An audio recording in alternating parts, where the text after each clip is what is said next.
Chapter 6. Wednesday morning, Silas sat at the hub's small back table, chewing the last bite of his second sausage biscuit. He called Angie the night before to say he wasn't coming, but they could have lunch the next day. He'd slept badly, and even dreamed about Lariat, though the dream was gone by the time he sat up amid his tangled wet sheets to reassemble its strange narrative. On the drive to the hub, he called the hospital, and a nurse said Larry had been moved out of recovery and to intensive care. He'd come through surgery, but was yet to wake up. Silas looked out the window at the mill's smokestacks, relieved again not to have to face Larry. For so long he'd used that stuttered nigger as an excuse to avoid him. Coming back home, rare as he did, from Ole Miss, from the Navy, Silas had never asked about Larry. Once in a while, as he drank and smoked weed with Eminem and their pals, Larry's name would come up. Scary Larry, they'd begun to call him. Should they ride over, fuck with him? But Silas would change the subject, put Larry out of his mind. Sure, he'd heard Carl Ott had died. Who gave a shit? "You want another biscuit, sugar?" Marla called. She wore a hairnet over her gray hair and a white t-shirt stained with grease. She was in her early 60s with a pot belly and had been cooking here when he'd been in school. She had leathery hands and a voice like a man. She bore an uncanny family resemblance to Roy French, but damn if that woman couldn't make a sausage biscuit. "No, thank you, Miss Marla," he said, dabbing his chin with a napkin from the aluminum dispenser on the table and adjusting his seat on the bench so his handcuffs wouldn't pinch. He wiped his lips and sipped his Pepsi. He loved the food here, especially the hot dogs, which reminded him of Chicago. Marla used kielbasa and grilled them almost black with a lot of ketchup and mustard and relish and chopped onion. She dabbed hot sauce on top of it, and your lips would be burning when you finished. He got up and put his notebook in his back pocket and took his hat from the chair beside him and walked past an aisle of fishing tackle and cosmetic items and up to the checkout. Facing him, a wall of cigarettes, lighters, cheap cigars, aspirin, BC powders, and energy pills. "I'm bagging you a couple of hot dogs," Marla said over her shoulder. She had a cigarette in her mouth, the smoke a constant updraft under the hood of her grill. "Appreciate it," he said, passing his hat from hand to hand. In a moment she came to the counter and handed him one of her greasy bags. "Thank you, Miss Marla," he said, long past even the pretense of paying her. Instead, as she turned to get something behind her, he slipped a 5 into the tip jar. "I saw that," she said, turning back to hand him 4 ketchup packets and a few salts and peppers. She stubbed out her cigarette in the ashtray by her register. "I heard somebody shot Larry Ott." "Sure did. I'm headed out there in a bit. Look around." "Is he all right?" "He's in the ICU." "Lord, oh Lord, Lord, Lord," she said, her face grave. "First Tina Rutherford, then Eminem, and now this?" She clucked her tongue. "Well, they say bad things come in threes, so we got our quota for a while, ain't we?" "I'd say we do." She reached absently behind her for another pack of Marlboros and began to unwrap the cellophane. "You know 32. I always felt bad for him. Larry." "You did?" "Yeah, sugar. Whole county thinks he's a kidnapper or rapist or murderer or all three. But I remember he used to come in here and buy comic books, back when we carried 'em. The politest thing, that boy. Wouldn't hardly look you in the eye." "You ever see him now?" She shook her head and slid a cigarette out and lit it with a Bic. "I had me a girl work the register a few years ago. Didn't hear when it happened, but she told me later, all proud, how she told that so-and-so he wasn't welcome in this family place. That was about the time I let her go." Silas nodded and put his hat on. "You gonna see Roy today?" Marla asked. "Don't know." He opened the bag, still warm, and slipped the condiments in. "You do? Tell him I got in some fresh catfish." "I will." "Thanks." He raised the sack, greasier than when she'd given it to him. "For this, too." "You welcome, sugar," she said, smoking. He parked by the gas tanks in front of Automotive and got out jiggling Larry's keys. The shop looked the same, its white-painted cement blocks pleasantly crumbling at the edges and sprigs of grass sprouting along the foundation. He turned. Nothing moving out here. The motel across the highway silent. A child's bike parked by the front door. Had Larry caused this section of town to dry up? Folsom had moved east, sure, but why? Silas tossed the keys in the air and caught them. Then he got back in his Jeep, smell of hot dogs, and pulled past the gas tanks and parked where Larry did each day, over that forward-shaped rectangle of dead grass, noting the lack of an oil stain.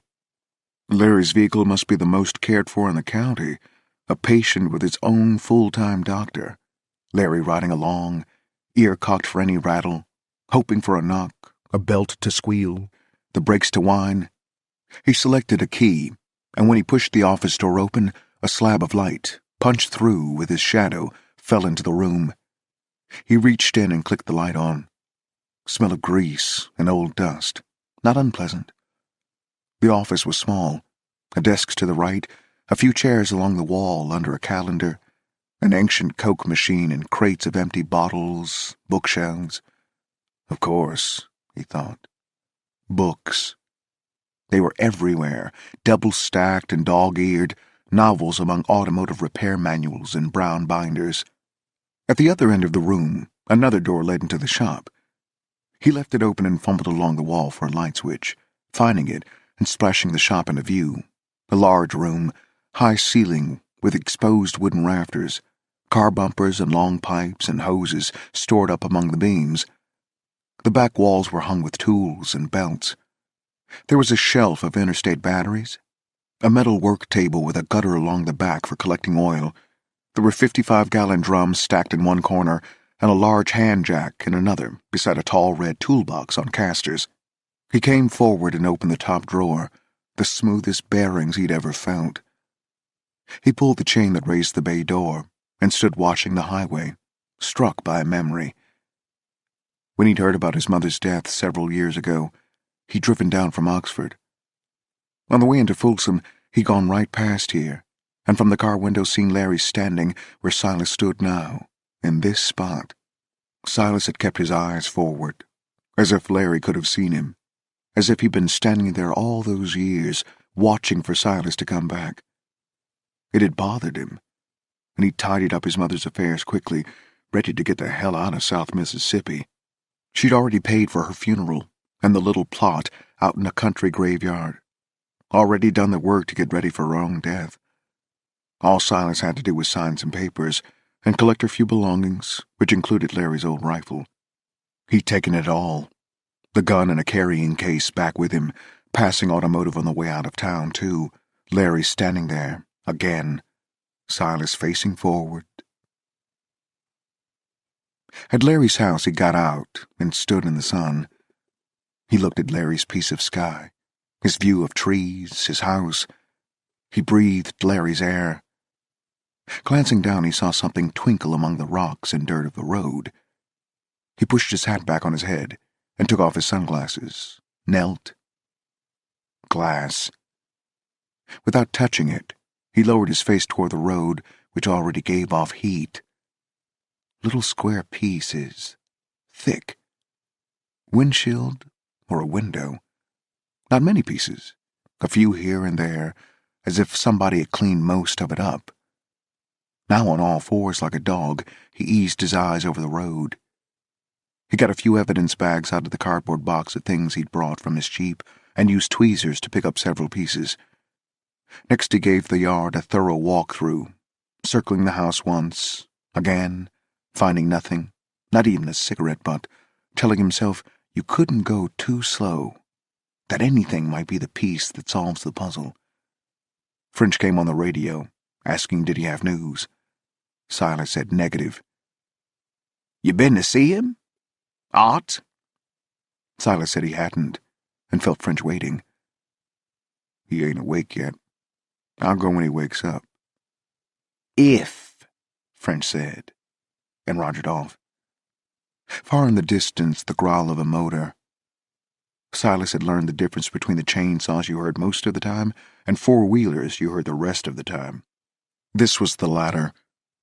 He walked over the field, past the barn, firewood stacked neatly along the wall, the larger pieces split with an axe, all of it shielded from the weather by the high barn eave. Out at the edge of the trees he saw a few stumps, trees Larry had cut down to burn, and somehow he knew the only trees Larry would take were those dead or dying, that he would never kill a healthy tree. He turned toward the barn. The ground was soft, and he looked down. Then knelt. Four-wheeler track. He studied its treads. There. Getting up. And there. Walking. There. There. There. In the print of the tire was a perfect circle at regular intervals, probably a nail the four-wheeler had run over. He had one more of French's mold kits, didn't he? An hour later he was sitting on the porch, sweating, waiting for the mold to dry and eating Marla's hot dogs, when he saw something in the grass. Just a speck he'd missed from his other angles. Roach end of a joint. Dewy, dirty, probably useless, but still. He tweezed it into an evidence bag and realized this alone was worth his mourning. If Larry smoked weed, Silas would shoot his badge. Somebody else had been here. He laid the bagged roach alongside the twin bags of glass and circled the house again. At the chicken pen, the birds all ran over to him. "Y'all hungry, ain't you?" he said, taking their clucking and muttering for hell yes. "Feed us, dipshit." He noticed the wheels on the back of the cage, frowned as he walked its width and turned and walked, the chicken shadowing him, its length. He towed the trailer hitch. Why would Larry want wheels on his pen? He looked out over the field and saw several brownish spots in the otherwise bright green weeds and wild flowers, each spot the size of the cage beside him. Walking, he imagined Larry tractoring the cage over the land, the chickens fluttering along inside. He paused at the dark spot farthest from the barn, where the weeds and grass were flattened into mud and speckled with shit and feathers, the square where the pen must have sat most recently. Coming back toward the barn, he saw that in the second spot, a few sprigs were raising periscopes. In the next, the grass looked better, and the shit had begun to smear away in rain and dew. Then more grass still, and weeds full throttle, here and there a dot of blue salvia or goldenrod, his elongated shadow falling on the thyme red and grass. Within 5 or 6 days the field had recovered. You couldn't tell the cage had ever been there. Back at the barn, he stepped under the yellow tape and let himself in, taking a moment to gaze at the old tractor he'd sat on so long ago. He heard the chickens griping, so he went along the wall where a scythe hung and other instruments he didn't recognize. One a heavy iron spring coiled around an iron bar, the kind of thing the Rutherfords would hang on their den wall for decoration. He dipped his head into the coop, the chickens scattering out the door. For a moment he stood, puzzling over the twin feed sacks, one full of gray, grainy pellets and the other dusty corn. Finally, reckoning it was better to overfeed than underfeed, he poured a quarter sack of each onto the ground amid the trodden tracks. The chickens began to peck up the feed, and Silas remembered how he and Larry had overturned logs to catch beetles and cockroaches and pushed them through the wire for the chickens to chase down and eat. In the barn, he looked in the tack room and saw an old chainsaw, and Larry's fishing rods neatly laid over big nails in the wall, his tackle box in a corner, moored to the floor in dusty spiderweb.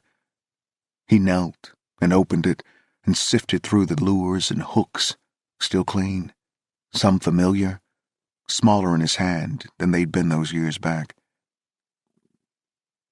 He remembered fishing with Larry, the boy always talking, full of information about snakes or catfish or owlets or lawnmowers, and dying for somebody to tell it to. Back at Larry's house, he blasted the window unit air conditioner. Wearing gloves, he spent a long time looking at the spines of books, the old titles and plots he remembered so well from Larry's descriptions. In the kitchen, he opened the refrigerator, and it smelled sour. a case of Pabsts, several bottles of Coke, and a few styrofoam containers from the Piggly Wiggly grocery store. He got a Coke and used a Jesus refrigerator magnet to open its lid and drank it as he opened one kitchen drawer after another. Forks, spoons, knives. He got on a chair and looked in the high cabinets, many of which had become reservoirs for old mail. Catalogs, circulars, newspapers, flyers. Silas took a stack down and blew the dust off its top and looked for the date. June 11th, 1988. Another stack was from the early 1980s. One was a stack of monster magazines, eerie and creepy, and one about horror movies, called Fangoria. He remembered reading some of these with Larry. He got down and moved his chair, and looked in another cabinet, moving each stack to check behind it. The lower cabinets offered more mail, except for one, which held cleaning supplies.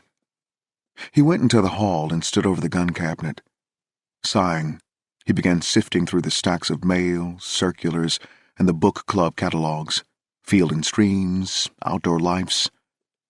A sticker with Carl Ott and his address affixed to each. Silas had gotten stiff, and when he tilted his neck to uncrank it, he noticed the attic trap door. He brought a chair from the kitchen and stood on it and pushed it open. With his flashlight, he climbed into the hot darkness that was a city of boxes. He sneezed. Spiderwebs in the high corners and light through a single window on the front. A string depended from the ceiling, and he pulled the light on. He sneezed again and unbuttoned the top of his shirt. In the boxes he found old land deeds, tax papers, letters yellowed and cracked. He scanned them, amazed how much there was to say about things so long gone, people so dead. He scanned the papers. Carl Ott had once owned over 500 acres. According to these records, Larry had sold almost half of them in parcels through the last 20 years to the Rutherford Lumber Company. No surprise there. Larry had no business, no income, and Rutherford was one land-buying son of a bitch. He began to look for lawyer bills, but found none. An hour later he rose in the half-light and stretched his back and noticed a filing cabinet in the corner. He stepped over boxes he'd already searched and found the cabinet unlocked. The top drawer slid out with a creak of protest, showing manila file folders, each labeled. One held 5 search warrants from French's visits. Another held receipts for the nursing home where Ina Ott was. Another, gas bills, power bills, house payments, recent income tax forms. He slid the one labeled phone out and set it aside. The bottom drawer held only a shoebox full of old photographs. He carried this and the phone file back to the trapdoor and lowered himself onto the chair and went to the kitchen and set it all on the table. His clothes were drenched, and he went back into the living room and stood in front of the AC for several minutes. He pulled the gloves off, flapping his hands, then went back to the kitchen. At the table, he opened the phone file and studied it. No long-distance calls. Not one. No 1-900 calls to girls who get you off, just the flat local rate. But another set of bills, he frowned, was for a cell phone. French had the cell.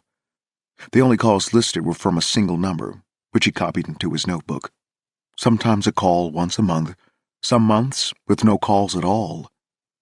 He put the file back in order and closed it and pushed from the table and looked into the living room to where the bloodstain had turned dark on the wood. The shoebox next, the photographs. Most were from a Polaroid camera, in no order, just piled in. There were a few photo albums in the back bedroom, so these must be cast-offs, duplicates. He took them one by one and glanced at them. Teenage Larry drawing, reading, holding up fish. Silas went faster, noting how few showed Carl or Ina, and he knew without thinking that Ina had taken the pictures. Larry cutting grass, posing with a rifle, opening a G.I. Joe under a Christmas tree, standing in an Easter suit, holding a toad.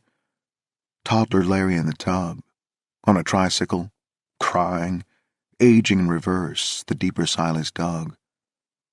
One photo at the bottom showed baby Larry in a woman's lap. The woman from the chest down, but with black hands. A maid, he thought. He found a few more, her dark arms bathing Larry in the sink, her hand putting in his pacifier, the woman never the point of the shot, and the pictures as a chair would be, or a table. Only one showed her face. And the thing that stunned Silas, the thing he couldn't believe, was that this woman was his mother. When Silas was 13 years old, his mother's boyfriend, the one they'd been living with for almost 7 years, had been arrested for assault with a deadly weapon. This was Joliet, South Chicago. Police officers kicked open the door of their duplex and flung themselves in behind shotguns and riot shields and huge square pistols. Oliver, the boyfriend, down the hall and out the back door before Silas could move. It wasn't a bad neighborhood, and this wasn't normal the way it was for much of Chicago, especially the South Side. The three of them lived on a quiet, all-black street in an all-black neighborhood with Bradford pears planted along the curbs. There was shade, benches, a phone booth. Most everyone had a little backyard, with little backyard dogs yapping under the fence bottoms. A lot of families had wading or above-ground pools, and one even had a duck that lived in their pool. There's nothing like Silas's favorite show, Good Times, where the Evans family lived in the projects, confined to their apartment.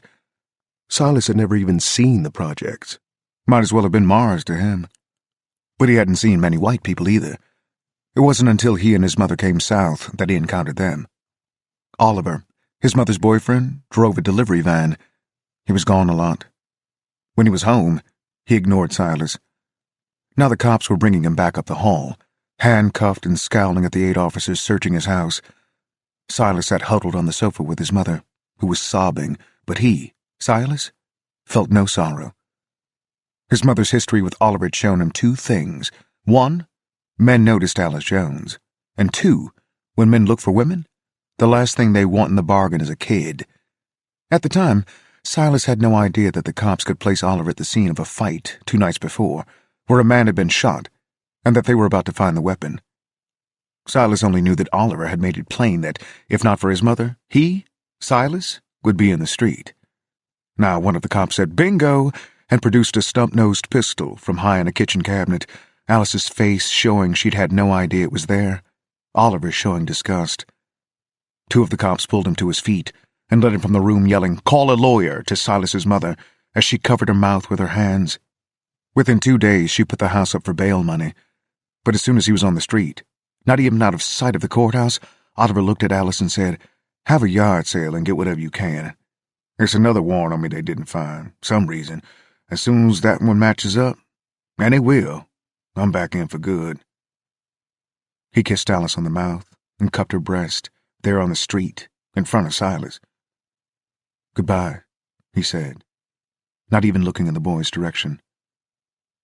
And he was gone. Alice held the yard sale before anybody knew he'd left for good, and they got some cash together. By the time the sheriff's department came with the outstanding warrant, Oliver was in Mexico or someplace, and Silas and his mother were gone. On the bus, him leaning against her shoulder, she rocked to the rhythm of the big greyhound. He'd asked, "Where we going, Mama?" "Down south," she said. "How come?" "'Cause I got people down there." "My daddy?" "Hush, boy, no." "Who then?" She elbowed him. "Don't be asking so many questions. Read your magazine." He opened the Sports Illustrated on his lap, but he wasn't in the mood and looked instead out the window. He was glad to be leaving Chicago. If Oliver had spoken to him at all, it was to order him to the corner store for cigarettes, or to tell him to get lost while he and Silas's mama, he'd and she'd. Silas going outside onto their tiny porch and looking up the road at a dozen or more tiny porches with people on them.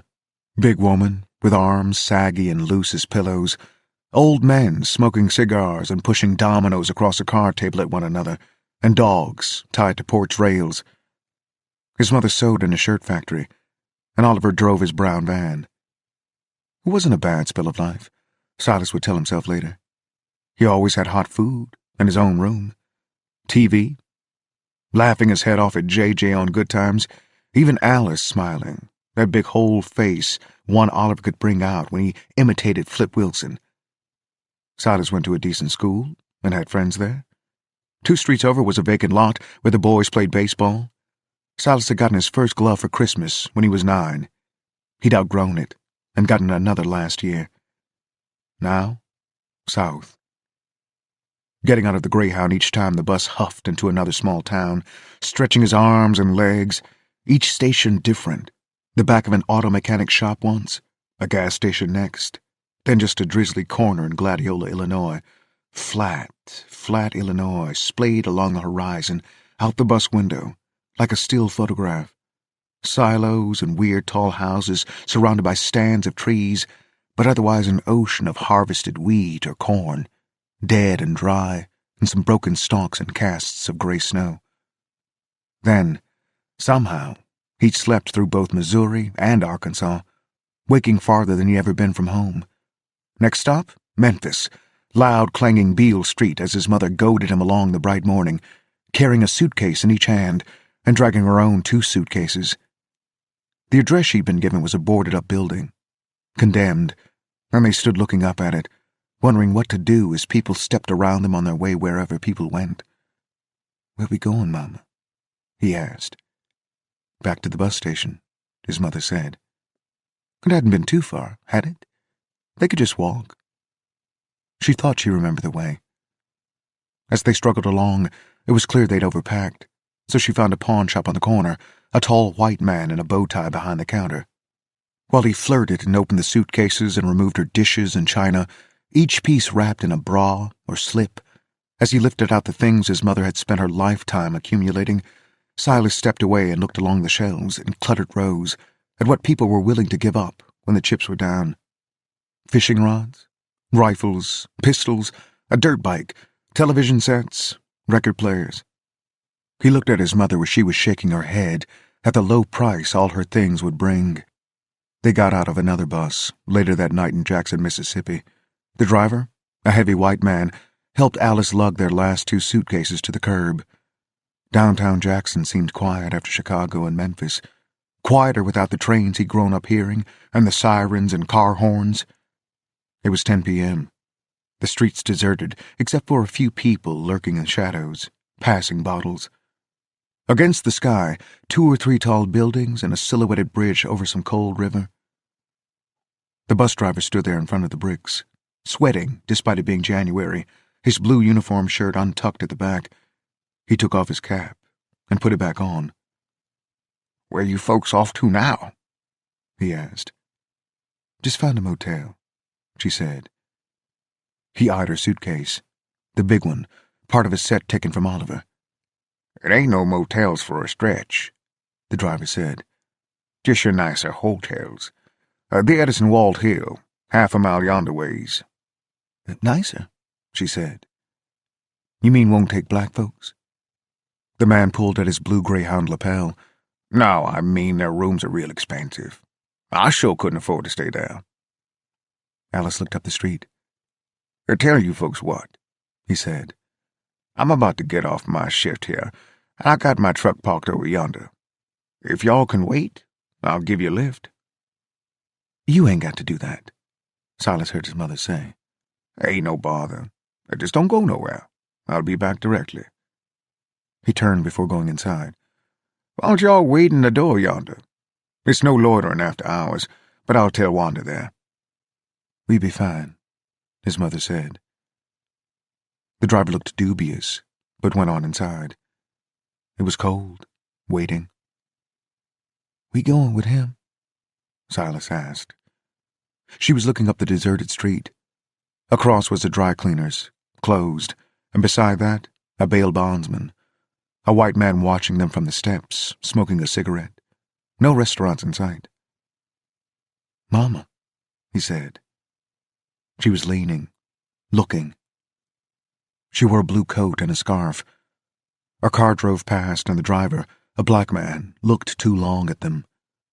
Silas glanced back into the bus station, where the heavy driver was writing something on a clipboard. He saw Silas and smiled. "Mama," he said again. "Where we going?" "Silas," she said, watching the road. "You shh right now." "Mama, we going with that white man?" "I said shh." "Mama!" She turned on him so quickly he never saw her hand. She'd hit him before, But not like this, out in the open. First thing he did was to look to see if the driver had seen. If he had, he wasn't looking now. Silas's next instinct was to run. He turned to go, but she had him by the wrist. "Don't you dare run," she said, "from the one person in this world who loved you." He snatched his arm away. "You don't know where we're going," he said. He saw in her eyes that she was nearly crying. He knew he should stop, but couldn't. "I'm cold, Mama. I want to go back." "Back to where?"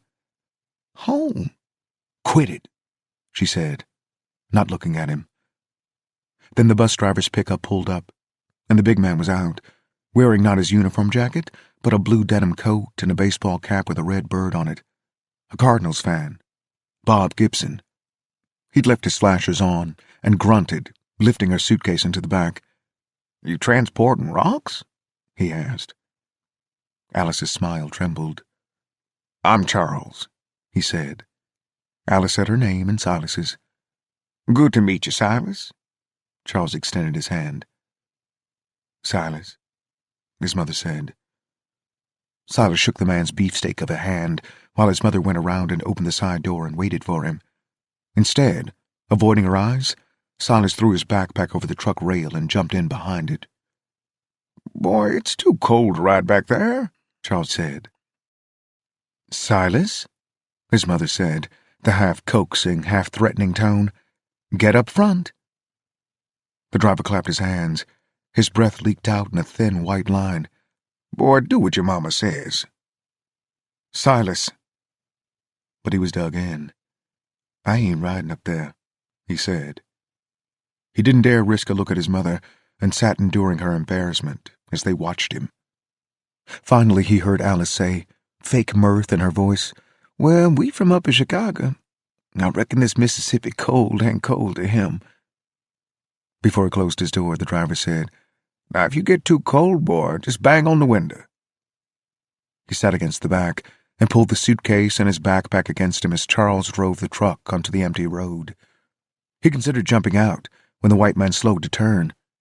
His teeth began to clatter, and the truck bounced. He stole a look over his shoulder and saw his mother as far over the long bench seat as she could be, against the door. He could tell from the way Charles's hand moved, pointing at things, that he was talking. Silas knew what the bus driver wanted with his mother, and he thought how he, Silas, was in a way an impediment. Without him here, she could do whatever she needed to, without witness, to get through this cold night, to get wherever she was going. He knew his mother was beautiful. He thought about jumping out again, the next time they slowed to turn. He'd heard a train whistle a moment before, and thought he could ride the rails back north, like the old men who used to gather in the alleys in their neighborhood would tell about. A 55-gallon oil drum with a fire in it, and the men speaking fondly of the world seen from a boxcar, drawn by in a never-ending living mural you tipped your can of malt liquor to. It was almost 10:30 now, and Silas hugged himself tighter. They came to a traffic light, and the truck stopped all the way. Silas looked left, past the backpack he'd been using to block the wind, and saw a line of neon signs. Surely a motel in there among them. He looked to the right where streetlights led down a lonely road. And yet this was the way they were turning. Up ahead the road was dark. He leaned up and looked at his mother's profile as she smiled, listening, to the bus driver who had one hand on the steering wheel and the other flapping, some story his mother was supposed to laugh at. And Silas knew without looking at it that she would, because it was polite, and she lived in a world where she had to be polite all the time. It was a world he wanted no part of. He wanted no part of her. He was already up, backpack in hand, and over the sideboard and gone. He'd catch that northbound and hobo it all the way home. He ran back toward the lights as behind him Charles's brake lights came on. He turned right, between two dark buildings, and ran down this alley and over a dark street toward another with a few streetlights. He crouched in an alley behind a garbage can as Charles's truck slowly rolled by. Then the white man and Silas's mother were out and yelling. His mother's voice so panicked he nearly rose toward it, but instead he turned and plugged his ears with his fingers and ran down the alley. He didn't know if 10 minutes had passed or an hour, had no idea how far he'd gone, and was starting to feel panicky when someone pulled him behind a pair of metal garbage cans, his backpack stripped away, and his coat wrenched off. Somebody's hand in his pants pocket, taking his pocket knife, his 40 cents. He tried to yell, but another hand clamped over his mouth, and somebody was pulling his Nikes off. He fought and bit the hand, and when it sprang away, he began to yell. In a moment, Charles was there, pulling one thief away while another ran down the alley. The one Charles had by the shirt sleeve was a black boy, not much older than Silas. "Let me go, motherfucker!" he said to Charles, and snatched his arm so hard the sleeve came off, and he was gone down the alley. The bus driver left holding the sleeve like a dead windsock. "You okay, baby?" His mother was hugging him. She pushed him away and looked at him. "Did he hurt you?" Silas shook his head. He was beginning to understand that it was over. He was going to be all right. A few lights coming on in the high, decrepit apartment buildings. His mother and the bus driver pulled him up and helped him back to the pickup, waiting a few blocks away. "Damn it," Charles said. Someone had stolen his hubcaps. "I'm so sorry, Charles," his mother said. She reached and touched his wrist. They'd stolen Silas's suitcase from the back of the truck, and his mother's from inside. Got her coat, too, where she'd left it on the seat. By some miracle, she still had her purse, their money. His mother climbed in the middle, and Silas sat by the door, which was cold. Still he pressed against it, shivering, his feet cold in his socks. "Lord," his mother said to Charles, "the night will you give you?" "Well," he said, "truth is y'all ain't going to find a motel room this late. They all full by now, the decent ones anyway." "We might have to use one of the other ones then," his mother said. "Well?" Charles's voice sounded thick, stifling a yawn. "Maybe I could drive you." Silas heard her protesting, but he was so tired he closed his eyes. When he opened them, it was warmer, his socked feet dry under the heater, and he heard Alice talking again, her chatting no longer afraid. She was happy because Charles was driving them all the way to wherever they were going. Silas closed his eyes. Sometime later she shook him awake and put him out of the truck, saying to stand in the alcove at the bus station door. She'd be there in a minute. He did as she said, hurrying toward the door, still half asleep. The concrete was ice to his feet, and he clutched himself and shivered awake. He looked in the big window of the bus station. The lights dimmed, the ticket window closed. A large clock said it was almost 6 a.m. He looked back toward the truck, where his mother was standing at Charles's window, talking to him. Something clicked behind him, and the bus station door opened. A white woman with a giant ring of keys looked out. She wore a blue uniform, like a police officer, and a cigarette hung from her lip. "Good Lord, child," she said. "Get in here before you freeze to death." He came in as she flipped a row of switches that lit the ceiling a section at a time. "You by yourself?" the woman asked, walking. "Come on." Her name tag said Clara.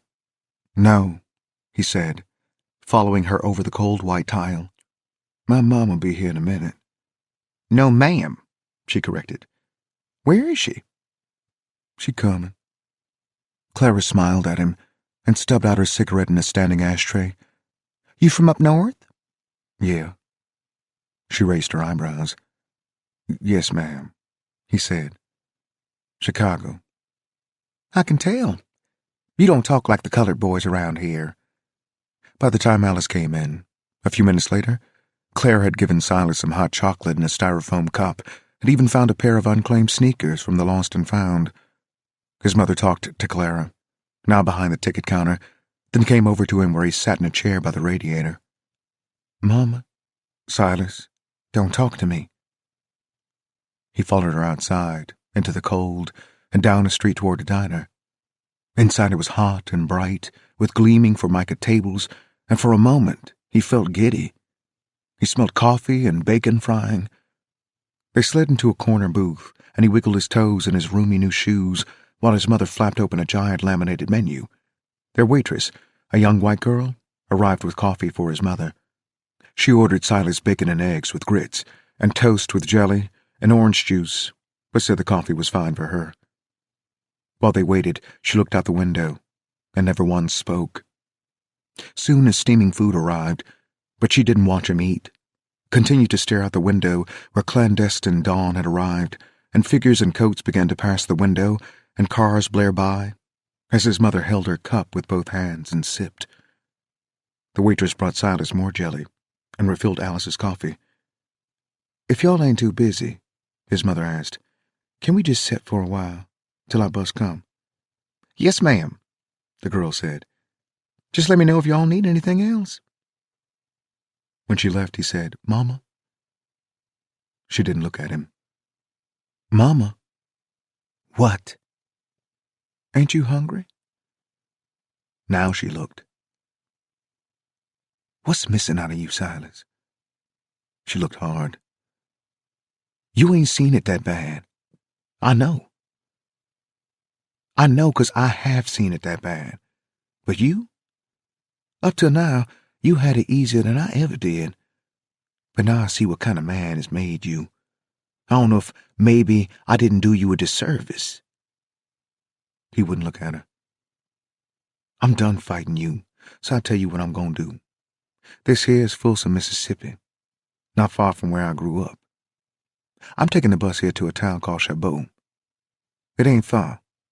From there I got to walk or catch a ride to a place I know. It won't be much, at first, but it'll get better, soon as I get me a job. If you want to come, you're going to be a very different boy. Is that clear?" He didn't answer. "Silas?" The waitress appeared with a second plate. 2 eggs, over easy, 4 link sausages, grits, and a cat-haired biscuit. She moved Silas's plate to set the new one between them. Alice looked up to the girl's face. "Miss, this ain't ours." The steam from this and other food had frizzed the girl's hair. "Somebody else sent it back," she said. "That old grump in the corner. He never even touched it. If y'all don't want it, I'll have to throw it away." "Thank you," his mother said. "Enjoy," the girl said, and was gone.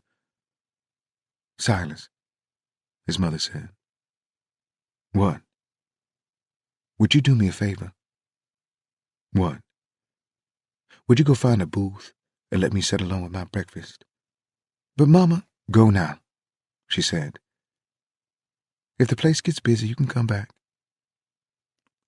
He slid out of the booth and found an empty one a few behind her, and watched her head move as she ate, slowly. The diner never did fill up, and he looked for the old grump who'd sent his food back and saw no one who wasn't already eating.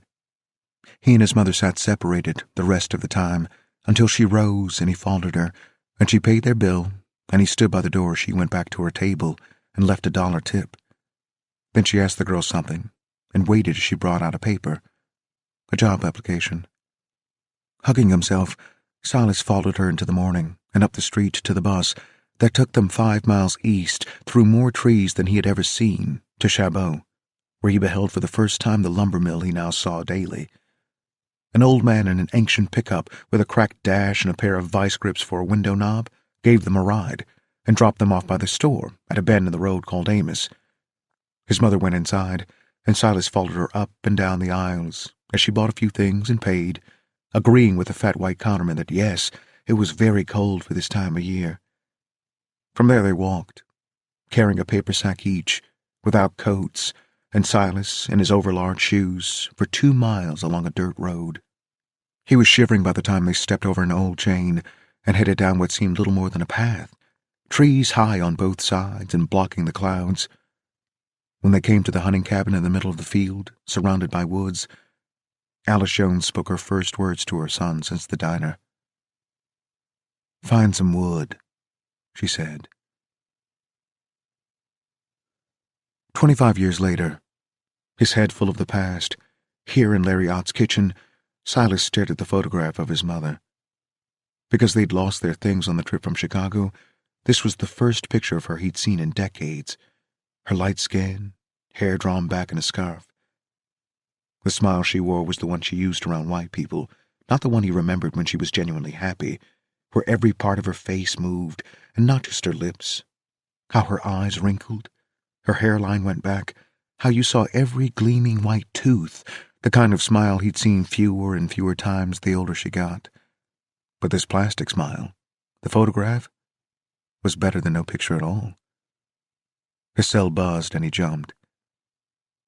"You still on for lunch?" Angie asked. "Yeah." "What's wrong, baby? Your voice sounds funny." "Nothing," he said, staring at his mother's face. "I'll see you in a bit." He closed the phone and, glancing around the kitchen, stuck the picture in his shirt pocket, vaguely aware he was stealing evidence from a crime scene. He stood, covered in sweat, feeling like somebody was watching him. But who would care that he kept one picture? The only ghosts here knew the secrets already.